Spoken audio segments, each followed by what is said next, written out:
از امو خاطر است که چون یا تعصب و ضد نداره، حقیقت زود درک میکنه و زود تابع میشه، گپ میپذیره و استوار و مستحکم استاد میشه. چرا که حقیقت برشان برملا میشه. و دیگه و ما نرا لکم علینا من فضل، برای شما هیچ برتری را یا نمیفهمه که اینمی برتری است که کسی حقیقت زود درک کرده میتونه تابعش میشه، مسئولیت خود میشناسه. این مردم یقینا که مرتبه بالا داره از اون مردمایی که این گپا را نداره. اما یا اینمی نقطه ها را اعتراض بالای نوح علیه السلام داره. اما نوح علیه السلام چی جواب میده؟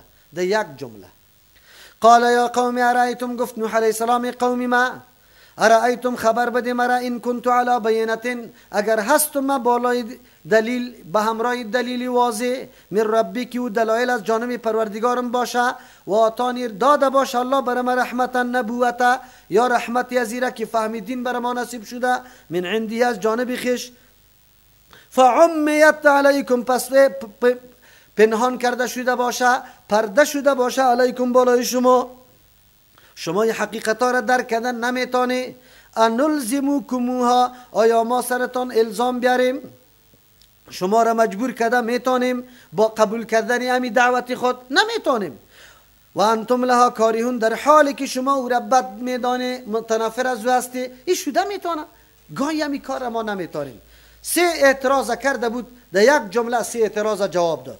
اول گفته بود که ما نراک الا بشرم مثلنا، تو را نمیبینیم مگر بشر هستی به مثل ما.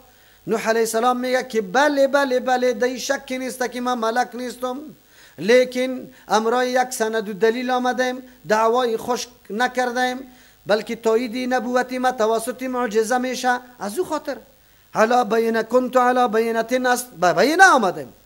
باز گفت دوم اعتراضشان، و ما نراک اتبعک، نمیبینیم تو را که تابعداری تکرده باشه، الا الذین هم اراذلنا، مگر همو کسایی که و احمق و بیعقلای ماست، با دیر رأی که ظاهر بین است، سطحی نظر داره.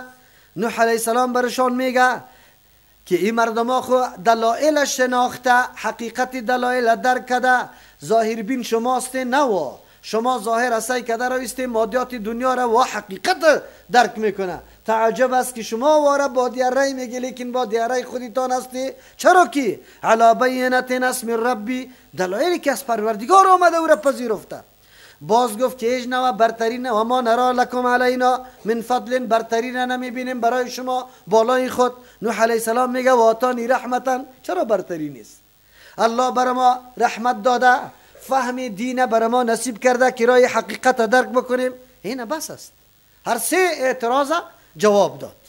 لیکن اونجا گفته بود که مردم ها تابعدار شما شده. نوح علیه السلام میگن نه، شما چون که پرده های جهل، تعصب، بگوی محبت دنیا، این پرده ها در دم رویتان آمده، فعمیت علیکم، سری شما چی؟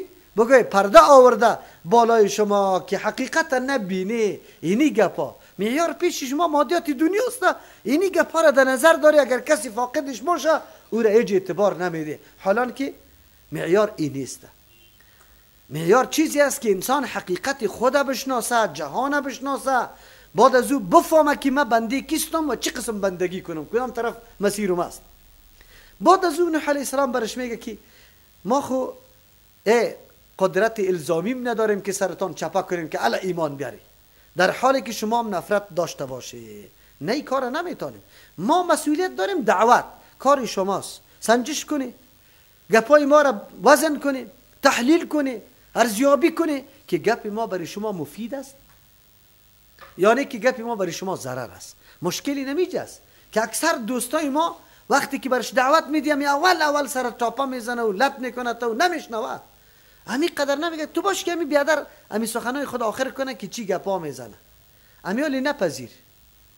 در ترجمه قرآن که اینجا آمدی نپذیر شه، باز برو قرار بیگا در سر بستره که در وقتی خو کردن شدی یک کمی فکر بکن که خوب ما را الله پیدا کرده، برای چی پیدا کرده، برای کدام مقصد پیدا کرده، چه قسم ما امو مقصد خود پیدا، کی برای ما نشان میده امو مقصده. خود به خود ذهنت برای تو قناعتی تفراهم میکنه که تو باید کدام راه را بپیمایی و پشت کی بری، کدام راه را انتخاب بکنی. قرآن کریم میگه پاره میگه انلزمکموها، آیا ما سر شما الزام آورده میتونیم، جبر نمیتونیم ها با قبول کردن امی دعوت، امی دلیل، و انتم لها کارهون، در حالی که شما خیلی بد دانستنی باشه امی دعوت ما را.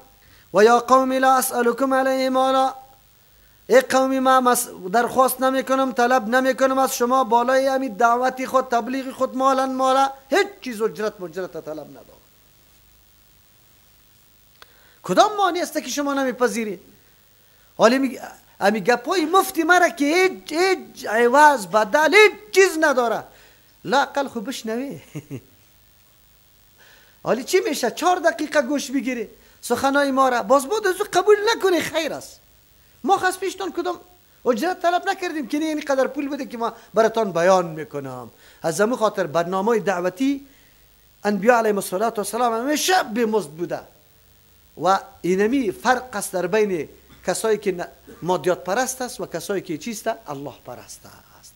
انبیاء علیهم السلام گاهی هم تمایل طرف مادیات نکرده قطعا، اما ساحره وقتی که آمدن چی بودن؟ تا وقتی که اسلام ناورده بودن اول مطالبه از فرعون از چی کرد؟ که برای ما چیزی هست یا نه؟ ملاشرنگ را میدی یا نمیدی؟ اونو گپاره معیارش است. این اجری الا علی الله، نیست پاداشی ما مگر بالای الله متعال است. الله اجر میده. این نکته بسیار عظیم نکته است، تشریح میکنم. و ما انا بطارد الذین، مردمایی را که شما میگی او رازل است، نعوذ بالله کم عقل است، حتی ما نشست و برخواست قطع از عیب میدانیم. نوح علیه السلام میگه من نیستم ای راندنی، الذین او مردم را آمنو که ایمان آورده از مجلس خود، از پیش خود که وارا بگویم که دیگر نبیای پالوی من نشینی. نه، انهم ملاقو ربهم، اگر ما یا رب برانم از جان خود و این مردم ها مقبولی الله متعال هستند، در روز قیامت الله از ما سوال میکنه. انهم ملاقو ربهم، یا روبرو شونده سمرای پروردگارشان با عزت و منزلت و مرتبه.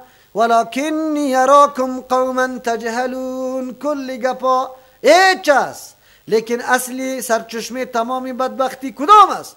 لیکن من میبینم شما را که قوم جاهل بیخبر نادان هستی، بالکل نمیدانی حقیقتا را، حقیقت نمیدانی دیگه، چیزی که میگه من دیگه در مقابلتون خورده نمیگیریم، جاهل هستی، با جاهل چی نکنی. در اونجا میگه این اجری الا علی الله، انبیاء علیه السلام میگه که نه، پاداش ما بالای الله متعال است. چون پاداش ما بالای الله متعال است ضایع نمیشه، قطعا پاداش موجود است. یک. دوم، چون به خاطر پاداشی که بالای الله داریم حرکت ما شروع است، این قطع نمیشه، قطعا قطع نمیشه. به خاطر احسان و نیکی مردم نیست که تا وقتی احسان قطعت میکنه امروز مراوده و رفت آمد داشته باشی که قطع کنه باز چی کنی؟ قطع بکنی. نه نه نه نه نه، احسان الله دائمی، اجر الله دائمی است، دعوت ما دائمی است. ما دائمی نمی دعوت میکنیم. از همون خاطر کسی که یک عمل نیکی خدا اجرا کرده رویسته، گاهی هم به مردم نظر نمیکنه که مردم چی میگه، مدح میکنه یا ذم میکنه، این گپا را در نظر نگیره. فقط اجر از کی طلب داشته باشه؟ از الله متعال. و یکی از راز کامیابی دعوت انبیاء علیهم السلام این است که هیچگاه التفات به امر دیگری نداره.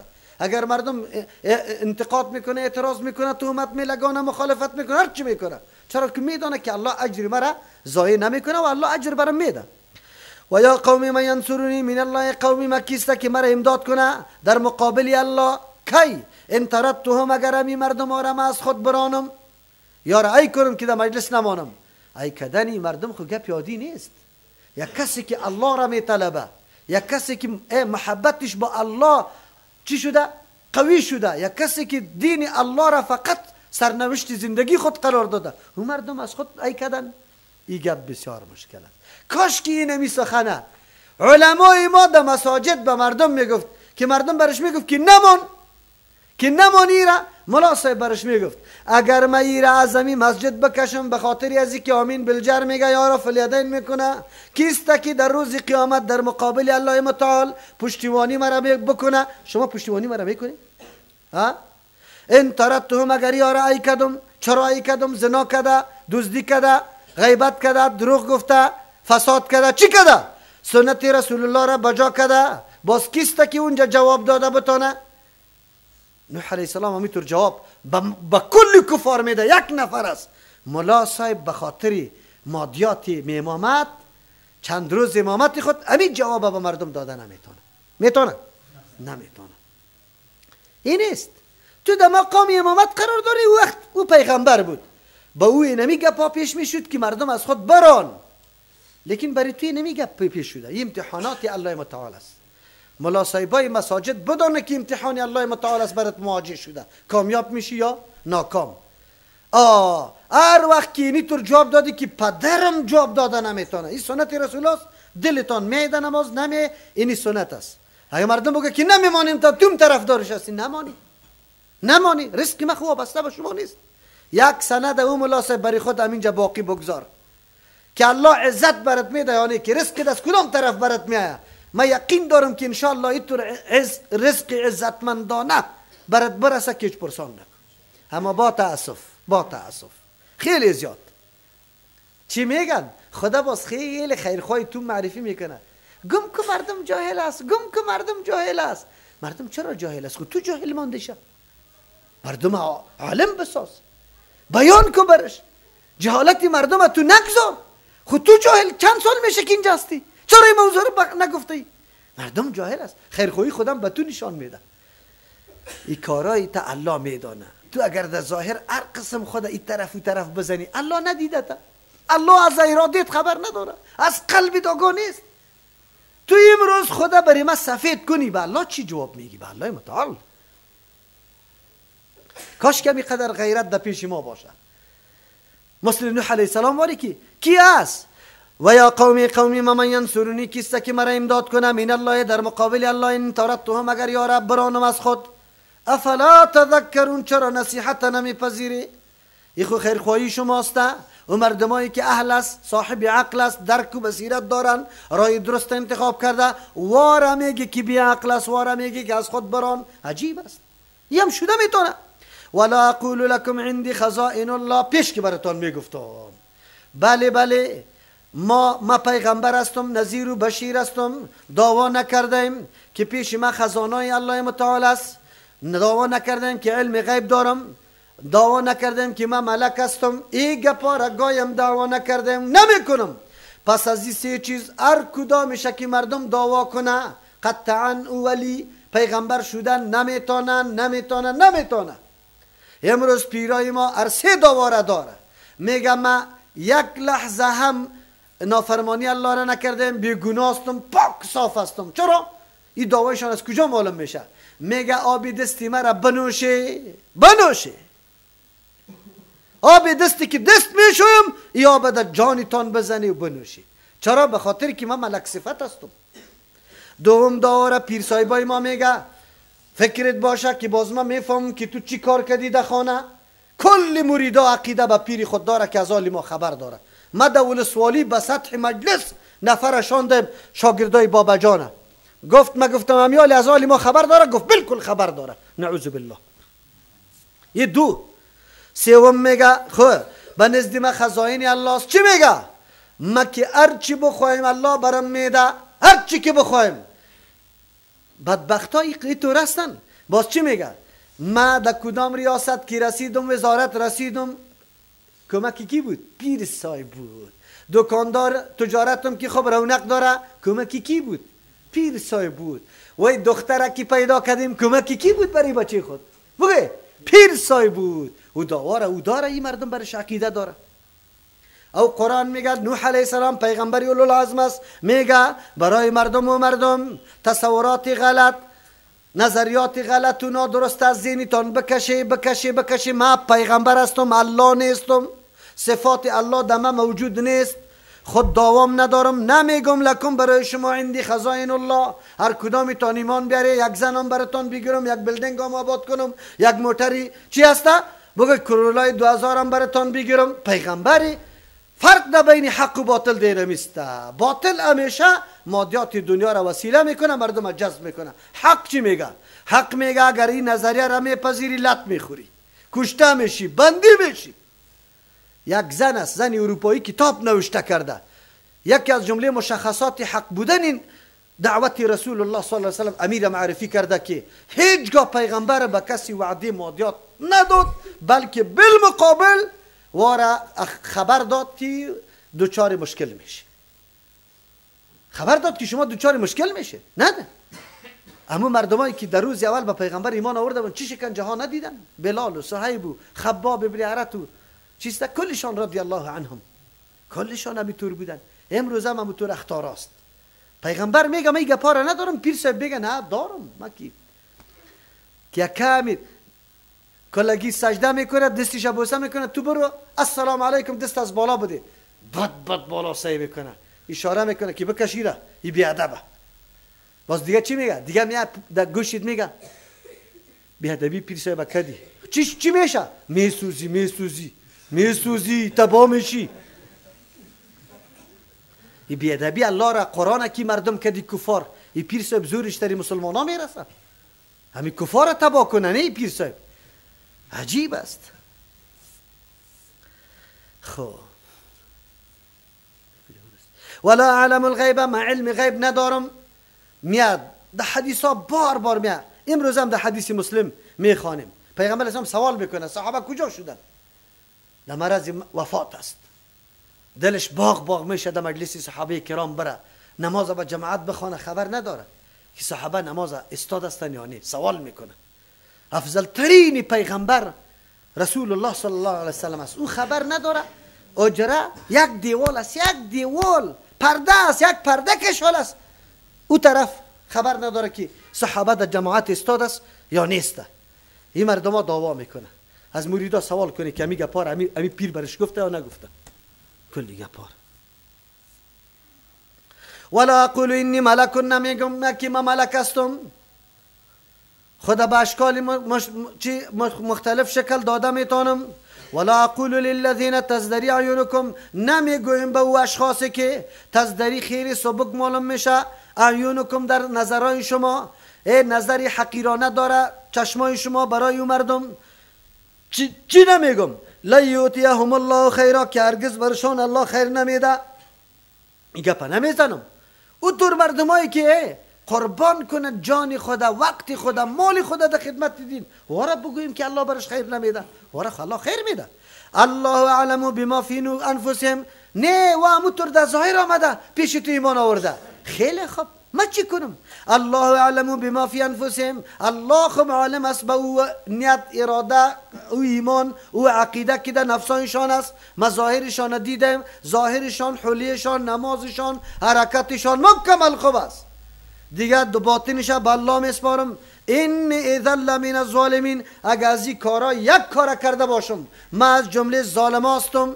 باز ما خود تجاوز کردم از حدود خود. ما پیغمبر هستم، دعوای علم غیب ندارم، ملک بودن ندارم، خزائن ندارم. مردمای نیکتینت و مردمای با فکر و تعقل که امروز دین پذیرفته، واره نمیگم که یا بد مردم است هیچ نتیجه ندارن. قالو گفتن یا نوح علیه السلام قد جادلتنا، یقینا تو بسیار بحث و گفتگو قطما کردی. فاکثر تجدالنا، زیاد کردی بحثای تا گفتگوهای تا. فاتنا بیا ما تعدنا، به او عذابی که ما را میترسانی. ان کنت من الصادقین، اگر راست میگی برم عذابی تا. چقدر بدبخت قوم است. لا قلمی قطع عمل نکرد شده میتونه نوح علیه السلام راست بگوید. با جای ازی که میگفت که بیارم عذابی که ما را میترسانی، میگفت ای نوح علیه السلام دیگه گفتگوهای تبان روی بروی ما نبیا، ما میرویم سنجش میکنیم که گپای تو چه وزن داره، گپای تو چی قسم گپاست. ما فکر میکنیم در گپای همین قدر خو میگفت. لیکن نعوذ بالله زد بازی و لجاجت یاره در مرحله رسان که بنگی بر الله به نوح علیه السلام میگه که ما عذاب بیار. در اینجا مقصدشان دیگه هم است. دیگه چی مقصد داره؟ همیشه این نمیستن بی علیهم السلام خو از پیششان کارهای خارق العاده صادر میشه که او را معجزه میگه. مردم همینطور فکر میکنه که در یک کار خلاف عادت صادر شده، البته انبیا کلی کار را خلاف عادت میتونه. مردم ما میالی در مورد اولیاء امیر رقم است. اگر ولی یک کرامتش ظاهر شود الله در دستش ظاهر کنه، در اختیار ولی هم نیست. مردم ولی را مشکل کشا حاجت را ما در کلی گپا میدانه یا نمیدانه.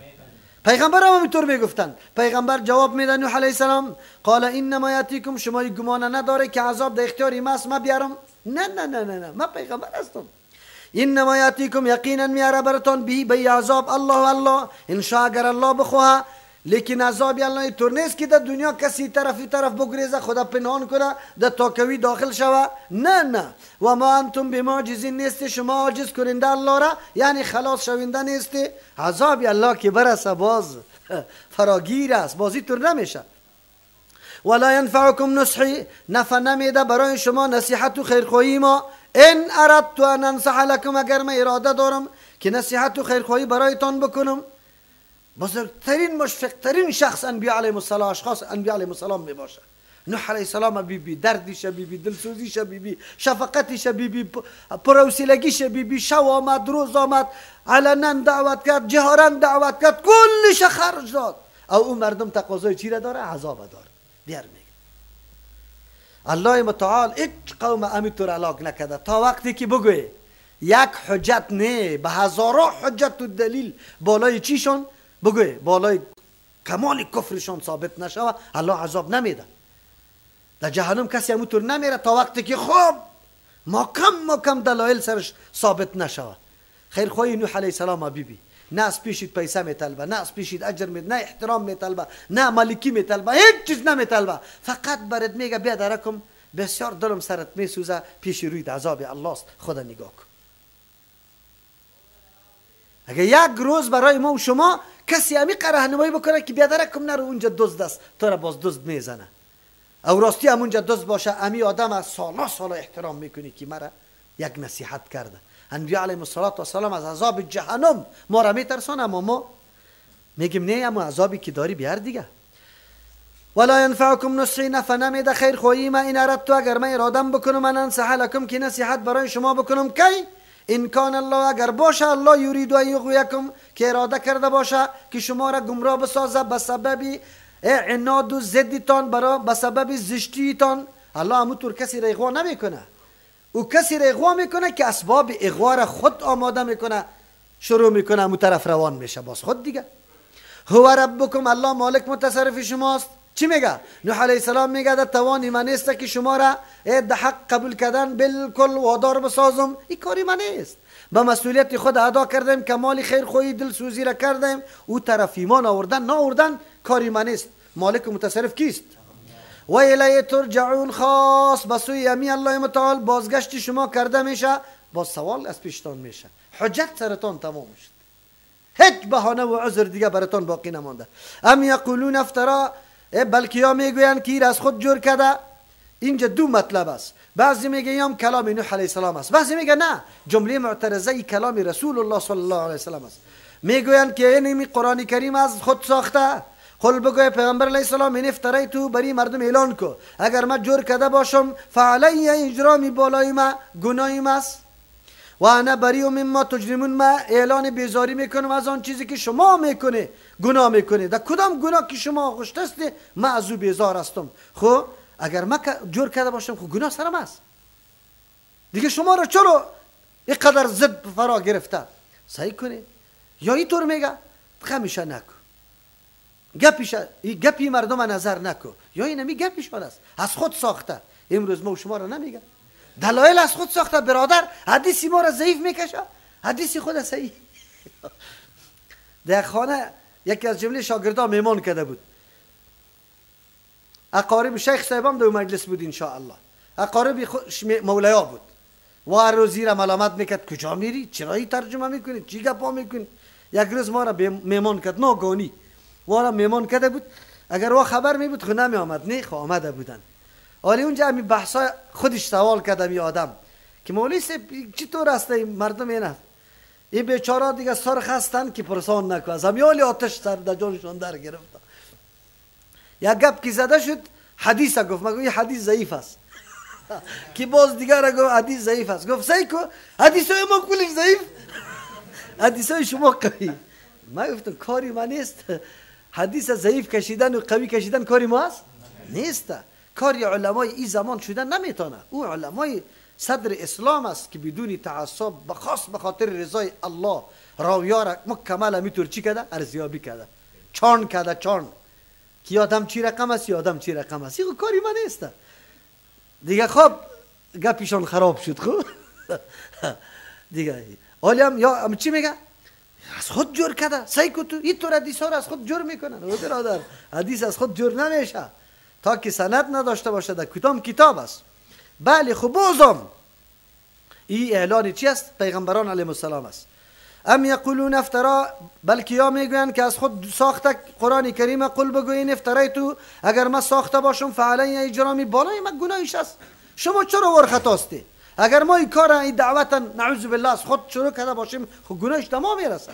و انا بریء مما تجرمون، لیکن ما از او که شما جرم میکنی گناه میکنی از او بالکل اعلان میکنی. اگر اینطور نگویی که من باز طرف شما بیایم، نمیایم.